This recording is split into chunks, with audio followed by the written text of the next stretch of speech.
गाली गलौज देने लगे, मेरे मुंह पे दरवाज़ा बंद करेंगी क्या कर। तो फिर मैं बाहर निकली, वो गाली देने लगे तो मैं बाहर निकली तो मैं भी गाली दी उनको कि मेरे ऊपर हमला करने लगे। तो मेरे को ऐसा ढकेलने लगे तो मैं उनको पकड़ने गई ना, तो उनका स्कार्फ मेरे हाथ में आ गया और मेरे को अंदर ऐसा ढकेल के ले जाके मेरे सोफे पे लिटा के मेरे को मारने लगे। उतने में वो तीनों जन घर में घुसे, साजिद, साबिर अली और अपना उनका बेटा आदिल शेख और उनकी छोटी वाइफ मिनाज, मार करके ऐसा गाली गलौज करने लगे। और छोटी वाइफ उनकी मेरे को चाटने मारने लगी। उनका जो बेटा था वो मेरा बाल पकड़ा हुआ था। तो मेरे हस्बैंड से प्रॉपर्टी के बारे में कुछ था तो उसका बदला मेरे से ले रहा था, वो उसकी ठसन मेरे ऊपर रखा था। जहाँ मैं खड़ी थी वहाँ पर गाड़ी रुका के मेरे को बोलने लगे कि रुको, तुम्हारा फ़ायदे की बात है। तो मैं बोली क्या फ़ायदे की बात है बताओ। तो बोले कि तुमको ना मैं दुबई भेजता हूँ, तुम्हारे हस्बैंड तो आते जाते नहीं हैं, तो दुबई भेजता हूँ मैं, जहाँ लड़कियाँ सप्लाई करते हो तो वहाँ मैं भेजता हूँ। बोले तुम 1-1.5 लाख तुम कमा सकते महीने का। मुंबई टीवी, हर खबर सच के साथ। मैं हूँ अफजल शेख और आप देख रहे हैं मुंबई टीवी। 21 तारीख को शील टाइगर पुलिस स्टेशन के अंतर्गत एक छेड़खानी का मामला दर्ज हुआ है, जिस छेड़खानी के मामले को लेकर के पुलिस ने एफआईआर 23 अगस्त को दर्ज की।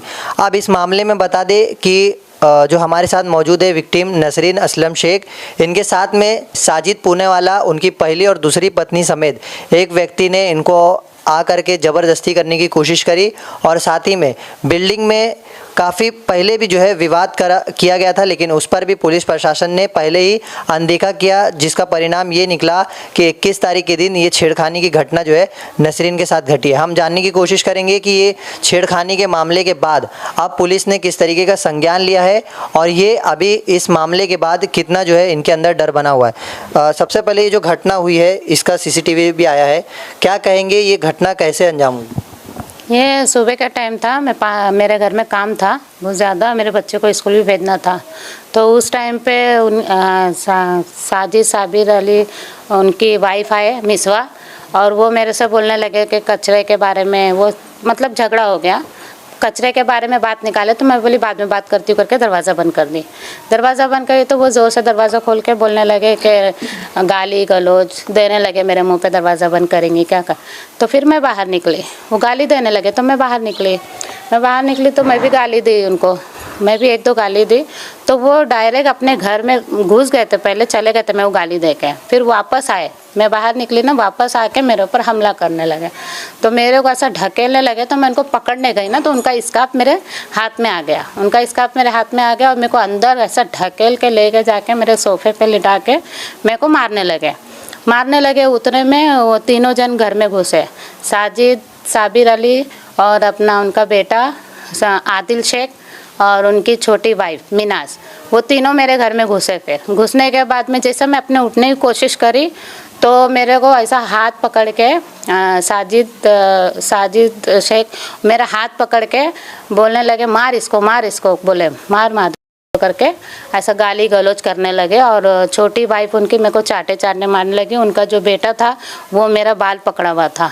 तो ऐसा करके तीनों चारों जन मेरे को मार के वैसे बाहर चल जल्दी करके उसकी बड़ी वाइफ को लेके चले गए।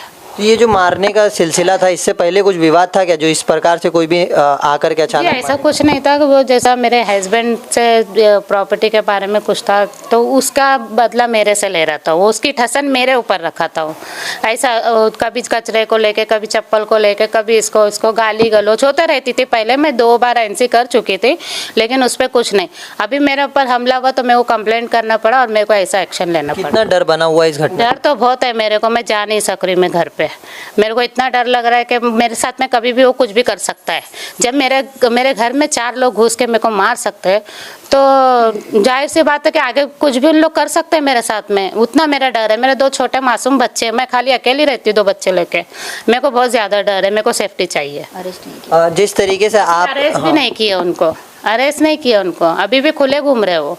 हम लोग ने FIR दर्ज किया, फिर भी 23 तारीख को किया। अभी देखो कितना टाइम हो गया, लेकिन अभी तक अरेस्ट नहीं किए। साजिद पुणे वाले को लेकर इससे पहले भी आप लोगों की शिकायत थी, क्या उस समय पुलिस ने इस तरीके का संज्ञान लिया था और अभी एफआईआर कराने में कितनी तकलीफ हुई एक महिला होकर के आपको? नहीं, एफआईआर कराने में तो बहुत ज़्यादा तकलीफ़ हुई और असल में मैं वहाँ पे थी नहीं, ये वहाँ पे थे। ये वहाँ से अपना आए मेरे घर पे, मेरे को कॉल किए, मैं वहाँ पे नहीं गई। मैं बोली तुम आ जाओ मेरे घर पे। ये आए तो मेरे हस्बैंड घर पे नहीं थे, बाहर थे। इनको लेके जाके मैं पुलिस स्टेशन लेके जाके अपना बताई सब ऐसा ऐसा हुआ है, तो उन्होंने एनसी करके छोड़ दिए, क्रॉस एनसी कर दिए, उनकी भी लिए और हमारी भी लिए। फिर उसके बाद में आ गए हम लोग, बोले भी कि पुलिस भेजो वहाँ पे देखने के लिए क्या है, सीसीटीवी फुटेज देखो, अगर हम गलत बोल रहे तो कुछ मत करो, अगर हम सही बोल रहे तो उस पर कार्रवाई करो। लेकिन उन्होंने कोई पुलिस भेजा नहीं। फिर दूसरे दिन फिर हम लोग पूरा दिन पुलिस स्टेशन में थे। फिर हम लोगों ने एसीपी सर के पास में गए, एसीपी सर ने संकेत शिंदे के पास में भेजा। फिर उन्होंने अपना एक कांस्टेबल के भेजे, अब जाके ये करो अपना सीसीटीवी फुटेज लेके आओ। जब जाके 22 तारीख को आके वो लोग सीसीटीवी फुटेज लेके गए। लेके जाने के बाद में फिर भी एफआईआर नहीं हुआ। फिर तीसरे दिन 23 तारीख को हम लोग गए वहाँ पे, पूरा दिन फिर 23 तारीख को काफ़ी मुश्किल का सामना करना पड़ा। वो लोग नहीं एफआईआर दर्ज कर रहे थे, काफ़ी चिल्लम चिल्ली, काफ़ी बहस हुई, इनका भी रोना कि मतलब हमको इंसाफ चाहिए। फिर मेरे हस्बैंड को बुलाया गया, सीनियर संदीप शिंदे ने बुलाया मेरे हस्बैंड को। तो बोले क्या है ये, सीसीटीवी फुटेज दिखाए, बोले देखो सीसीटीवी फुटेज में क्या है। तो देखे बच्चे रो रहे, वो लोग घर में घुस रहे, बाकायदा दिख रहा है घर, बच्चे रो रहे। तो मतलब मेरे हस्बैंड बोले नहीं, मेरे को मेरे बच्चों के साथ में जो हुआ है, मेरी वाइफ के साथ में जो हुआ है, उसके लिए मेरे को एफआईआर चाहिए। और तो सीनियर सर ने भी मतलब थोड़ा चिल्लम चिल्ली किए, नहीं ऐसा नहीं होता है और ये कर दूंगा, मतलब बोले तड़ी पार कैंसिल हो जाएगा, बाउंड कैंसिल हो जाएगा तुम्हारा सब। तो उन्होंने बोले कि ठीक है चलेगा, कोई बात नहीं, जो सर अगर हम गुनहगार हैं तो मेरा अलग रखो मामला, लेकिन जो मेरे बच्चों के साथ में हुआ है, मेरी वाइफ के साथ में हुआ, हमको उसका इंसाफ चाहिए, उसके लिए हमको एफआईआर चाहिए। साजिद पुणे वाले का ये मामला आपने दर्ज कराया है, लेकिन इस मामले के बाद कुछ धमकी वगैरह आपको आई है? हाँ, धमकी तो आई है। बोल रहे थे कि ये सब जितना कर रहे हैं ना तो तुम लोग करो, मैं पैसा दे के छूट के वापस आ जाऊंगा, मेरे पास पैसा है, ऐसा करके धमकी दी है मेरे को।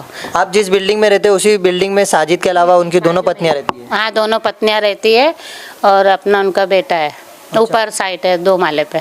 तो ये जो घटना तमाम हुई है, इसको लेकर अभी आप फिलहाल वहीं रह रहे हो या आप कहीं और रह रहे हो? फिलहाल तो अभी घटना होने के बाद में मैं तो यहीं रह रही हूँ इनके पास में, क्योंकि मेरे को डर है ना उनसे, और वो मेरे को धमकी देता है कि मेरा कुछ कोई ये नहीं कर सकता।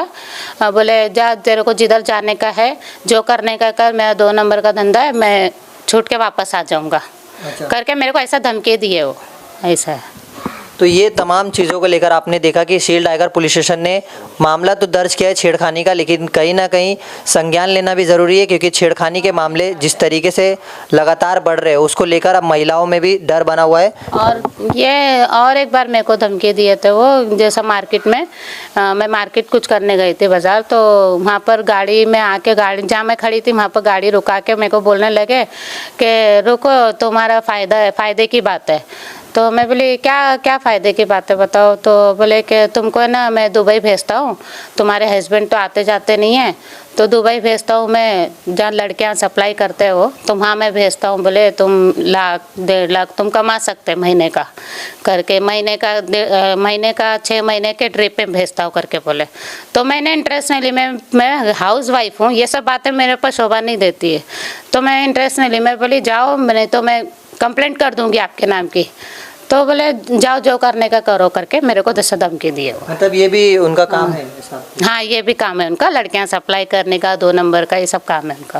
तो इसकी जांच होनी चाहिए? जांच होनी चाहिए, इसकी जांच होनी चाहिए। वो कितना पैसा कहाँ ठसा के रखा है घर में, ये सब उनकी जांच करनी चाहिए।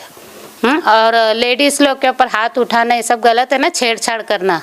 फिर मुझे तो ये थे तमाम तरीके से बातचीत किया है। हालांकि पुलिस प्रशासन इस पर थोड़ा सा जो है ढीला रवैया अपनाया तो है, लेकिन एफआईआर होने के बाद जिस तरीके से अलग अलग महाराष्ट्र के मुख्यमंत्री एकनाथ शिंदे कहते हैं कि महिलाओं को सम्मान और महिलाओं को इंसाफ दिलाने के लिए वो तमाम कोशिशें करते हैं।